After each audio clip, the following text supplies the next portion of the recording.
அல்லாவையும் அம்மனையும் ஒரே இடத்துல பார்த்த மாதிரி இருக்குல்ல.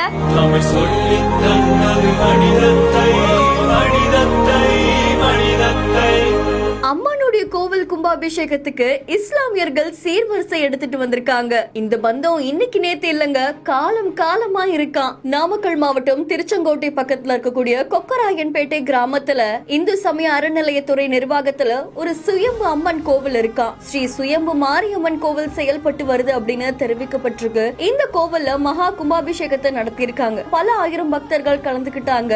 பல பேரும் நெகிழ்ந்து போய் சுவாமி தரிசனம் மேற்கொண்டிருக்காங்க. அதை தொடர்ந்து அது மட்டும் இல்லாம அங்க இருக்கக்கூடிய இஸ்லாமியர்களுக்குமே அழைப்பு விடுத்திருக்காங்க. அழைப்பை ஏற்றுக்கிட்ட இஸ்லாமியர்கள் அவங்களும் நம்மளுடைய சொந்த பந்தம் மாதிரி கும்பாபிஷேகத்துக்கு சீர்வரிசையை கொண்டு வந்திருக்காங்க. இந்த காட்சிகள் பலரையும் நிகழ்ச்சியில ஆழ்த்தி இருக்கு. பள்ளிவாசலுடைய மூத்த வள்ளி ஜலீல் தலைமையில கிட்டத்தட்ட 50க்கும் மேற்பட்ட பல இஸ்லாமியர்கள் இந்த நிகழ்ச்சியில கலந்துகிட்டாங்க அப்படின்னு தெரிவிக்கப்பட்டிருக்கு. அன்னதானத்துக்காக ரொக்க பணமா 1 லட்சத்தையும், அது மட்டும் இல்லாம மாலை, சந்தனம் இந்த மாதிரி பல்வேறு பொருட்களையும் வச்சு கொடுத்திருக்காங்க. இது நம்ம வீட்டு விசேஷம் அப்படின்ற மாதிரி தான் இந்த நிகழ்ச்சியை நடத்தி இருக்காங்க. காலம் காலமா அங்க இருக்கக்கூடிய இஸ்லாமியர்களும் இந்துக்களும் இந்த மாதிரி ஒற்றுமையோட மத நல்லிணக்கத்தை போற்றுற வகையில இந்த ஒரு நிகழ்வு நடத்திட்டு வராங்க அப்படின்னு தெரிவிக்கப்பட்டிருக்கு. இந்த செய்தி தொடர்பான உங்களுடைய கருத்துக்களை கமெண்ட்ல சொல்லுங்க. மேலும் வீடியோஸ்க்கு பிஹைண்ட் ஃபாலோ பண்ணி